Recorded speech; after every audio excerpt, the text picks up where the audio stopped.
What is up, everyone? Welcome back to another episode of the Norse American Coffee Company video series that we're doing here. So today, I'm going to address a question that a lot of you have expressed in the past, and kind of why Vikings? What do coffee and Vikings have in common? And why do I have this obsession with Viking history and culture? And then, obviously, how does that relate to coffee and what I'm trying to do? And first and foremost, I just love Vikings. I like the history. Obviously, I'm a little biased because it kind of runs in the family, with our family coming from Norway and having that history. But there actually are quite a few surprising connections between Viking and coffee, and I'd like to just get into a few of them. First, just addressing the actual kind of historical context. Now, this may be a bit of urban legend, and it maybe perhaps has been embellished, but it's fun to look at, and there could be some truth to it as well. There actually was a king named Harold Bluetooth. Now, he was a king of Denmark back in the 9th century, and he's credited and relatively famous for a couple things. At first, being that he was successful in unifying Denmark, which is very tribalistic and scattered at the time. He was able to unite them under one banner and become a successful king of Denmark. And then he's actually also known for his acceptance of Christianity, and one of the first early acceptances where they moved away from kind of the pre-paganism religion, following the old ways, to accepting Christianity. But what he is also credited with, again, I'm not sure to what extent, but allegedly, according to the legends, he on his travels he discovered coffee, and he was so taken with the beverage that he brought it back with him to modern day Europe. And now this was at a time when coffee was non-existent in Europe. It had been already being was already being drank by many Arab countries, and it was popular in certain parts of the world. But at this time, it was not popular in Europe. And as we know, shortly after, in the future, became an extremely popular beverage over there. And so it's cool to think of that the Vikings may have had some contribution in moving such a popular beverage and an impact upon getting that into a different part of the world where it wasn't accepted.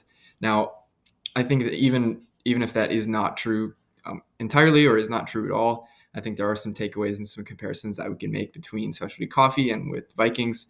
Most notably, a few main ones. So first off, just kind of the spirit of adventure. Just because Vikings were known for their seafaring adventures and their willingness to explore the new lands and cultures and anything that caught their fancy. Similarly, with specialty coffee, we're kind of trying to do the same thing. You're trying new flavors, new techniques. You're willing to take risks and willing to fail. And that's something that the Vikings were famous for, and they were willing to go places that no one else thought they could go. With Eric the Red exploring parts of the world and sailing farther and further than anyone had at the time. And many Vikings being known for these qualities. It's kind of the same thing in the coffee world. You try and do new roasts and new beans and new combinations to come up with something unique and wonderful. Another thing is quality.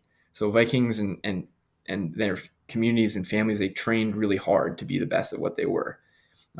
They were dedicated to their seamanship, their craftsmanship, and attention to detail, with shipbuilding, weapons, and other goods. They prioritize all these traits and all these things that they needed in order to be successful, just like you do in specialty coffee. Sourcing high quality beans, tracking down very unique ones from different regions and places and farms, and then obviously the attention to detail within the roasting process to make sure what you get is consistent and excellent.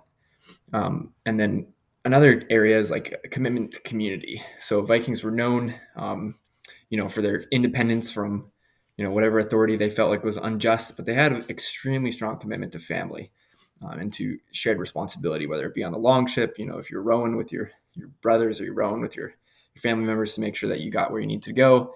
And then obviously just the needs of the village and the family for the farming and for all the things that made life possible, especially living in such a hostile and difficult place in the world, where it gets very cold and difficult to live during certain parts of the year.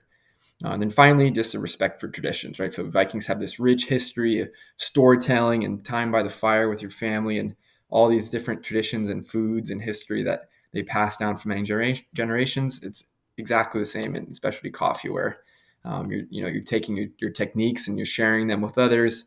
You're telling your friends and your family to try new things, and I think it's extremely relatable to the same traditions and values that the Vikings shared. That's it for today. Thanks.